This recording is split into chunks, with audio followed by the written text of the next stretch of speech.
እንዴት ዋላችሁ? እንዴት ሰነበታችሁ? እንዴት አደራችሁ? ጧት ላይ ለምትሰሙኝ ከሰዓት ደግሞ እንዴት ዋላችሁ? ወደ ማታ አካባቢ ላይ ከሆናችሁ ደግሞ እንዴት አመሻችሁ? ቲክታክ ኦር ዩቲዩብ ጸሐፊያችሁ ነኝ እኔ ጓደኛችሁ ነኝ። እሺ ዛሬ ምንድነው የምነግራችሁ? ጥሪ ወደ ሞትና ስቀሽ አታስቂኝ በገባኝና በተረዳሁት መልኩ ጽፌዋለሁኝ። አስተያየት ደግሞ ከእናንተ ለመቀበል በጣም ዝግጁ ነኝ። እሺ ስለዚህ ከጥሪ ወደ ሞት እንጀምርና ሰው የሚሞት በቅጽበት በውል የሚታወቅ ባይሆንም ከህይወት ተኳርፎ አለመኖር ከሚጀምርበት ጊዜ አንስቶ ግን የሞት ጥላ ደመቅ ብሎ እንደሚያጠላበት እንረዳለን። ያኔ ጥሪ ወደ ሞት ይጀምራል። የመጽሐፉ የመጨረሻ ክፍል ላይ የሚገኝ በሳይንሳዊ እይታ ካርል ዩንግን ስነ አእምሮ ትንተና አጥኚ የሆኑት ዮሴፍ ይድነቃቸው ነው ያሉት፣ እኔ አይደለሁም። ከዚህ ቀጥሎ የምጽፈው ሀሳብ የሚረዳኝ በመጀመሪያ ጥሪ ወደ ሞትን ያነበበና ስቀሽ አታስቂኝ ሙዚቃ በጥልቀት ያዳመጠ ነው። ሁለቱም ላይ ቅሬታ አለኝ። ስቀሽ አታስቂኝ በዚህ ዘመን ቢዘፈን ኖሮ ብዬ ሳስብ ምናልባት ብዙ ሰዎች የቀረቻቸውን ብጣሽ ተስፋ ቆርጦ ይጥል ነበር።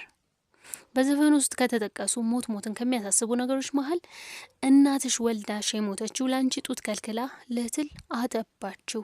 እያንዳንዱ ቃል ቅን አይደለም፣ ቀላል አማርኛ ነው። በደንብ በሚገባ መልኩ ነው የተገጠመው የተዘፈነው። ውሃ ገደል ግቢ የእናቴ ልጅ ባክሽ፣ ለመቃብር እንኳን የሚሆን ሳጥን መግዣ አታገኝም እያላት ነው። ለእቱ የጎረቤት ምግብ እያሸተትሽ ኑሪ፣ ለመብላት መብት የለሽ፣ መቼም አትታይ። ውለታ እስካልመለሽ ማን ነው የሚያበላሽ? ውለታ ለሚመልስ ብቻ ነው የሚሰጠው።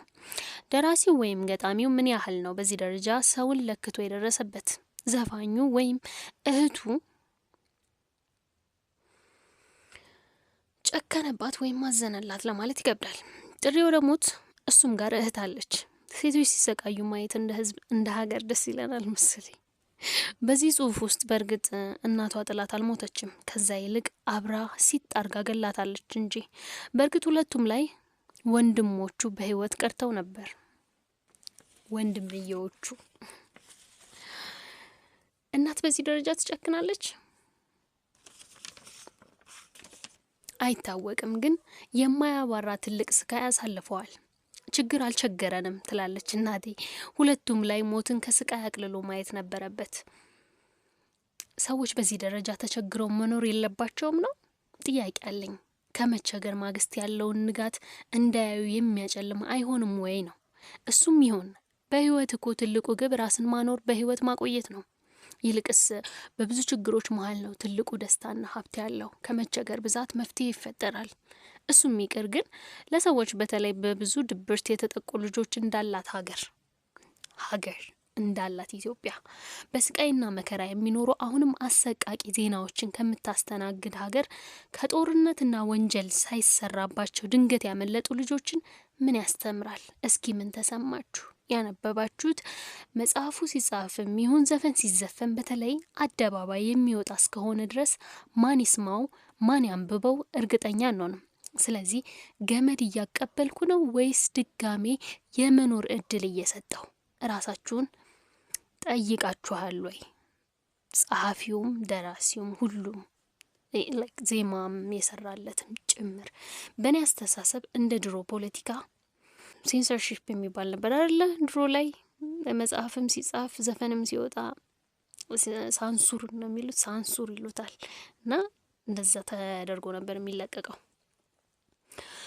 እና በእነዚህ ላይ ማህበረሰቡ ምን ያህል ይጠቀምባቸዋል ተብሎ ድጋሚ ቢመረመሩ አሁን የሚወጡ ነገሮች ብዙ ወንጀሎች የተደገፉባቸው መጽሐፍት ሀሳቦች ነበሯቸው።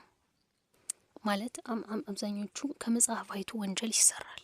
ይሄ በጣም በእርግጠኝነት የምናገረው ነገር ነው። ከፊልሞች ታይቶ ወንጀል ይሰራል። ለዛ ነው አይደለም የተዘጋው ዶሴ አሁን ላይ እየሰራ እንዳልሆነ ነው የማውቀው። ሌላ ነገር ካለ አላውቅም። ግን የተዘጋው ዶሴ ምንድነው የሚያስተምረው ነው። ምንድነው ሚስ ያረኩት? ወንጀል ሲሰራ ምንድነው የሚስ ያረኩት ነው ሰው እንትን የሚለው ማለት በተሻለ መልኩ እንዴት ወንጀሉን ልስራው ብሎ የሚያስብ ሰው አለ። ወንጀሉ ጥፋት ነው ብሎ እንዴት እንደዚህ ተጠቦ ምናምን ወንጀለኛ ይሰራል እንደምንለው ሁሉ ኦኬ እዚህ ጋር ነው ሚስ ያደረገው፣ ስለዚህ እኔ አስተካክዬ እሰራዋለሁ የሚል ሰው አለ።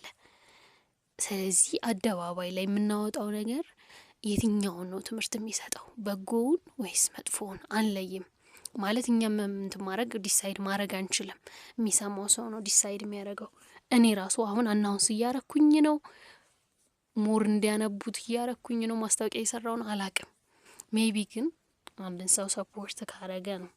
ብዙ ወንጀሎች እንዳልኳችሁ የሚደገፉባቸው አሉ። የቅርብ ጊዜ ትዝታ ትውልድ ህንዳዊ አሜሪካዊ እናትና እህቱን ገድሎ አምልጦ ነበር። እናም ስልኩ ሲፈተሽ ከቻት ጂፒቲ ጋር ያወራው ሰው ስለ መግደል የተጠያየቁ ጥያቄዎች የነበረው መሆኑና የ17 ዓመት ልጅ መሆኑ ትልቅ አግራሞትን ፈጥሯል።